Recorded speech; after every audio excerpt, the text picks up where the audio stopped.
review? Yes. Or, exam review. Quiz study guide objectives, exam review. Glad so many of you are here for this. I think you'll find this very helpful. And I'll try to highlight some important parts. There's only, how many slides? 74. Okay, we started with hemostasis, chapter 22. And this is just a definition of hemostasis, a state of inactivity of the blood. We talked about the importance of platelets, where do they come from, the pluripotent stem cell, myeloid stem cell line, and finally the megakaryocyte. So that's kind of the process, the family tree, excuse me, of the platelet. We know that thrombopoietin stimulates platelet production, and thrombopoietin comes from the liver. Okay, important to know all of your clotting factors, 1 through 12. We know our clotting factors are also synthesized in the liver. So our patients in liver failure are going to have a problem with their clotting their blood. So know your factors, and then if it has another name, please know that as well. Definitely know this one by heart. This would require some memorization. Know the intrinsic pathway, what activates it, extrinsic pathway, what activates it. They come together at the final common pathway, which is 10. 10 does not have another name, it's just Roman numeral 10. And then, excuse me, goes on down that final common pathway. Thrombin, prothrombin to thrombin, fibrinogen to fibrin, which creates the meshwork for the blood clot. Please know the 5 steps of hemostasis. Know everything about the 5 steps, everything. Please don't just memorize, okay, the first step is vasospasm, vasoconstriction. Know the humoral factors, the nerve factors, everything that's involved in the first step. The second step, how's the platelet plug formed? What factor is important for the forming of the platelet plug? Why are ADP and TXA important? Where do they come from? And also, I think one of our pull everywhere questions involved activation, adhesion, and aggregation, right? Step 3, clotting cascade. We already talked about that. Step 4, the clot squishes together and squeezes all the blood out like a little sponge. And then step 5, the clot begins to dissolve. So these are all important steps to know.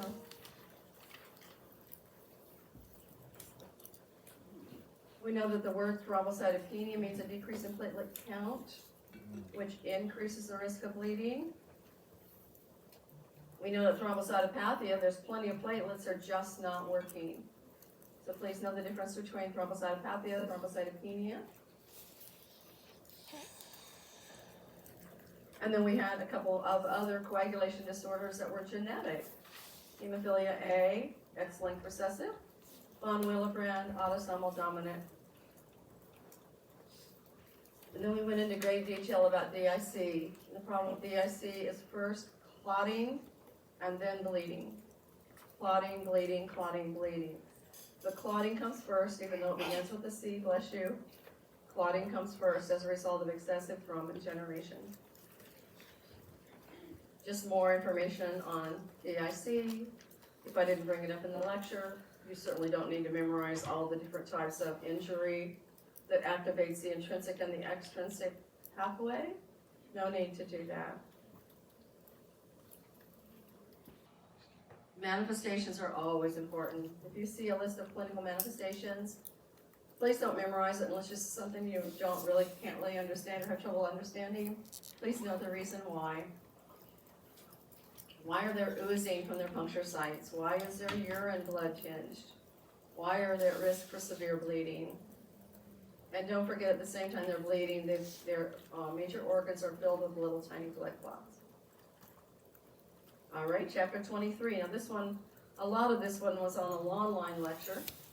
So I want you to just kind of be aware that they're very important components of the red blood cell lecture that I didn't lecture on. We know that red blood cells are made of iron and protein. The protein is called hemoglobin. So it's important to know that along with the synthesis of the protein, we have to have iron. in order to have a fully functioning red blood cell. Iron comes from our diet. What is the role of erythropoietin in red blood cells? What secretes erythropoietin? Once it's secreted, where does it go? What does it do? Why is it important? And why do our renal patients have to have exogenous erythropoietin in the form of EPO, epigen, or epigen alpha? Now your definition of anemia. So that's the main job of the red blood cell, is to carry oxygen around the body to the tissues. And then remember, we classify anemias according to morphology and etiology. So you do need to know your morphology, even though you may never have looked at a red blood cell under a microscope. You do need to know the morphology as well as the etiology. Patients with anemia, no matter what kind of anemia they have, often present with very similar signs and symptoms. So please know all your manifestations, be able to explain, okay, why are they tired? Well, they don't have enough oxygen carrying capacity in their blood, so they're tired. Why are they having some neurodeficits? Why do they have jaundice? We see that in our hemolytic anemias where the red blood cells are just breaking down and there's way too much bilirubin, unconjugated bilirubin in the blood. And then remember, with your vitamin B12 deficiencies, we see the neurodeficits. And then something that students oftentimes have trouble with is differentiating the different types of anemias. And I must admit, it's pretty complicated. It can be confusing, not complicated, confusing. So please make a chart and kind of outline the differences between the different types of anemias. So B12 deficiency anemia is a decrease, usually in intrinsic factor, leading to neurodeficits because the myelin sheath is not being formed. Remember that pernicious anemia is a form of vitamin B12 deficiency anemia. It's an absolute lack of intrinsic factor. None whatsoever. Complete lack.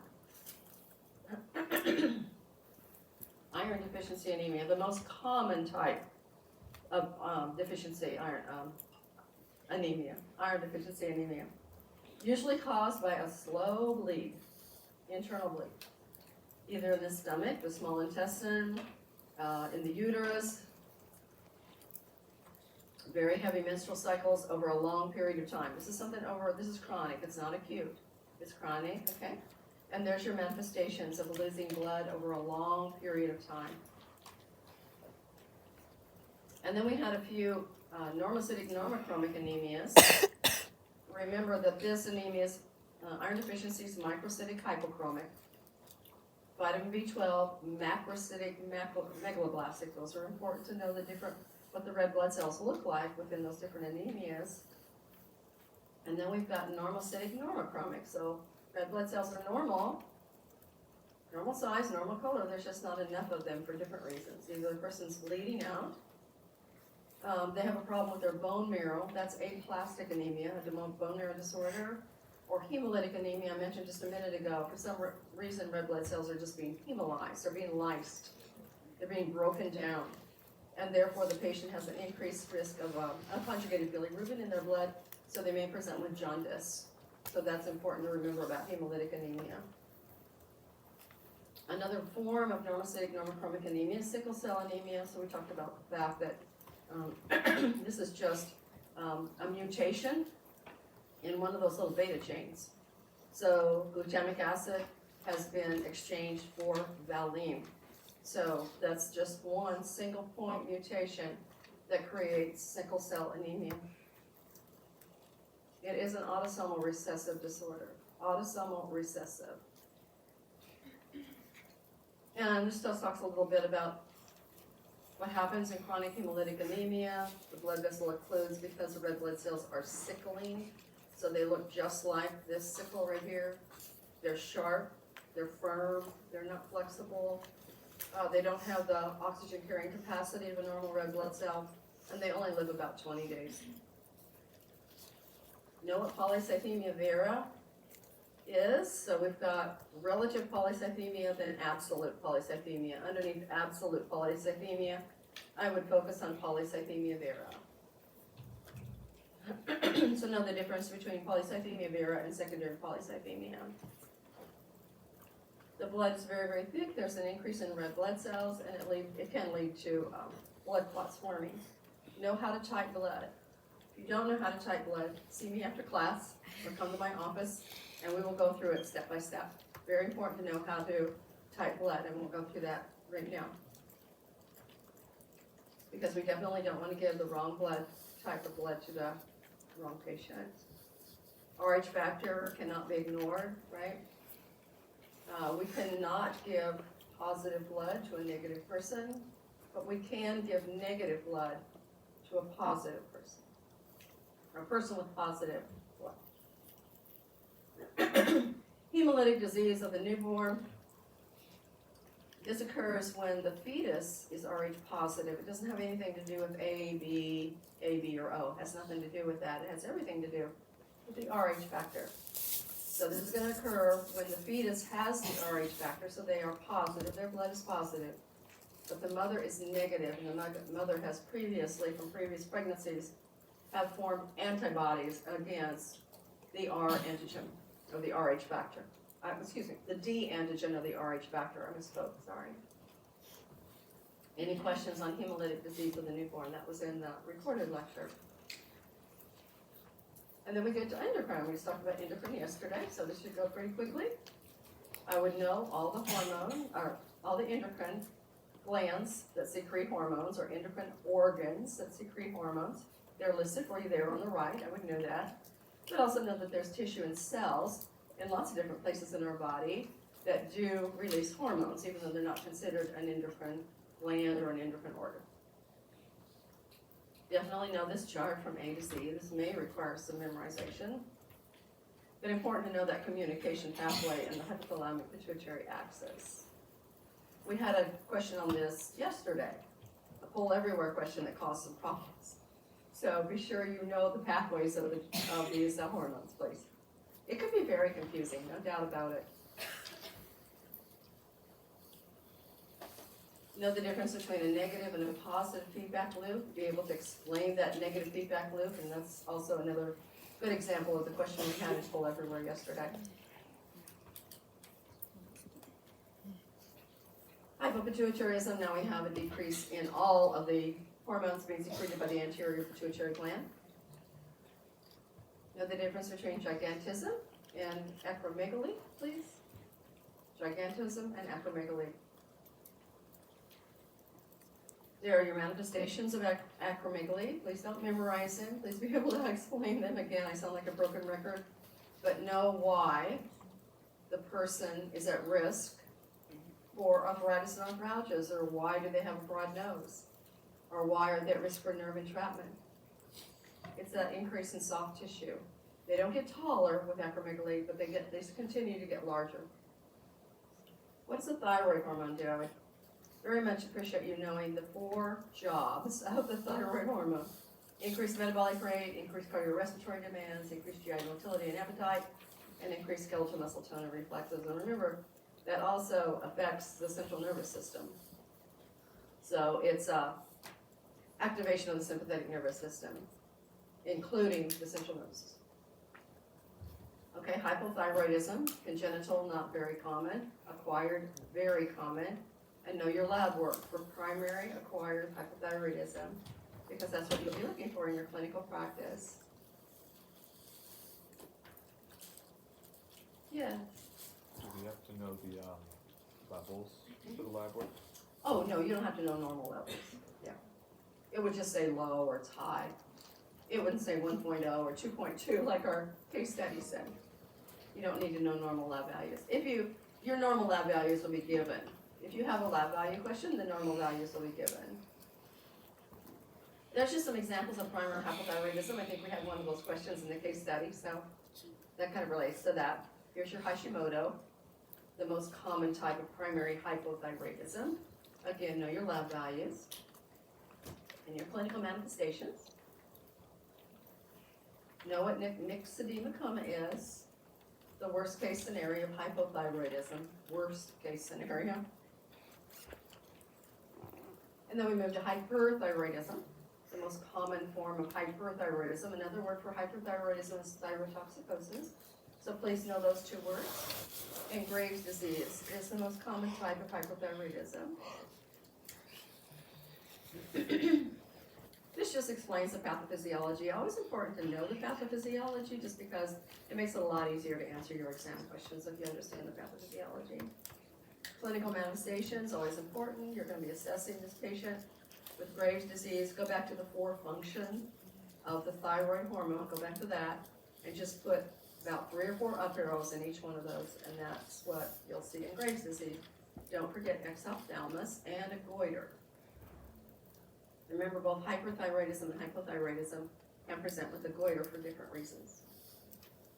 Thyroid storm comes from a person, occurs in a person with Graves' disease already, and then they're exposed to a stressor, and now they have huge levels of circulating T3 and T4 in their blood, and this is a life-threatening emergency. The first sign and symptom we see is hyperthermia. Then we move down to the adrenal glands, and we talked about the secretion of cortisol from the adrenal cortex.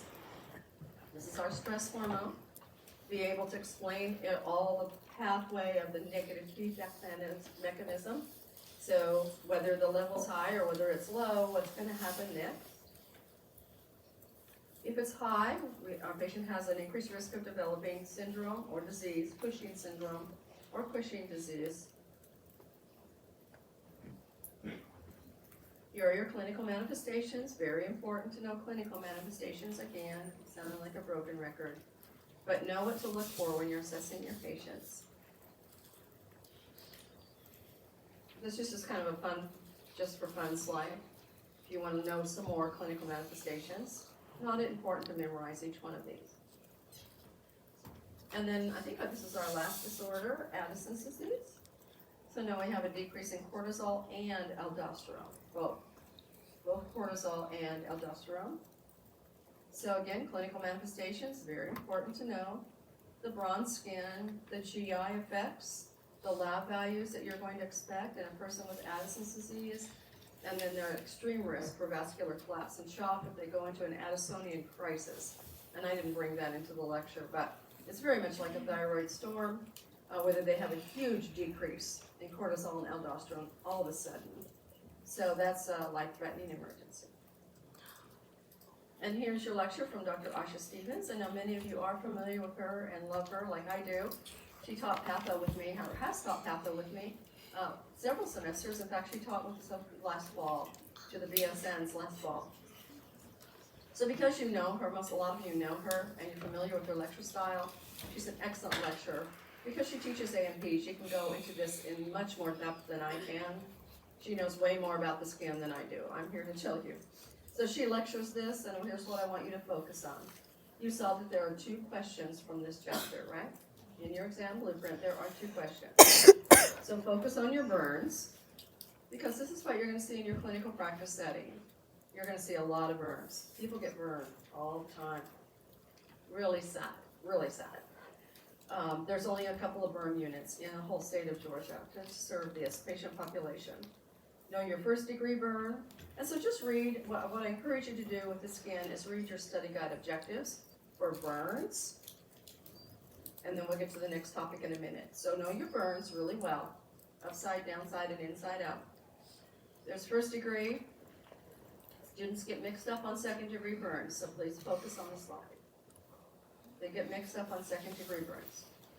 Because we've got superficial partial thickness, full thickness, what's involved, what does it look like when you're looking at it or assessing it? How does it feel? What's the pain level, that type of thing. And then you have third degree burn. So there's a table to help you with your burn classification if that's important to you or helpful to you. And the complications are huge, huge. These people are at an increased risk for infection and hypothermia and all kinds of things, hemodynamic stability, instability. So there are your complications. This goes on, you've got these slides, and then your viral infectious skin conditions. This is a very important topic because of the conversation that's being had about vaccines or the lack thereof. So I think that you're going to see this in your clinical practice way more than I ever did as a result of those conversations. So please know your viral infectious skin conditions, especially if you're interested in pediatrics. Adults can also get this as well. or get these disorders as well, if they're not properly vaccinated. So please no rubella, rubiola, and varicella, and shingles as well. Roseola, not so much. That's a disorder that almost every child in the whole universe gets roseola. It makes them feel bad for about a day. Well, it says 3 to 4 days, but it's not severe like the others. There is no vaccine against roseola. Whereas there is a vaccine against rubella. This is the mild form of measles.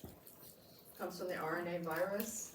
I would know the manifestations. What are you looking for in a patient with rubella? These are just some diagrams. It shows what happens on the first day and the third day. So it's kind of from the top of the body, the head, and the top of the trunk down to the lower extremities. Rubiola is the hard measles. This is the measles that the children in Texas were dying from. And I think it was the western part of Texas. Several children died of rubiola, the lack of vaccinations and protection against this very devastating form of measles. So I would know fever, cough-like spots, cold-like symptoms. Here's just a diagram. It's not a very good diagram, but it's a diagram. And then chickenpox. Used to be very common. One of my children had chickenpox, the other one never got it. And so she got the chickenpox vaccine. Caused by the varicella zoster virus, but I think most of you have been vaccinated against chickenpox. Typically, you're going to see the rash not only on the trunk, but in the warm areas of the body. So around the waistband, in the axillary area or axilla area, in the groin, that's where children typically get the pox. And then shingles comes from the same herpes virus, just a different variation. And so shingles is herpes virus, or from the same herpes virus, but there's shingles and chickenpox, which is varicella zoster. So that can be a little confusing, as I'm making it more confusing than it needs to be. But there is now a vaccine also against shingles. And I just had a student get shingles last semester, so it's pretty interesting. She said she thought she had been vaccinated against chickenpox as a child, but she wasn't 100% sure because she was an immigrant, so she wasn't sure of her vaccination status, but she developed shingles in the 3rd semester of her nursing program. Okay, and that's it. Thank you so much.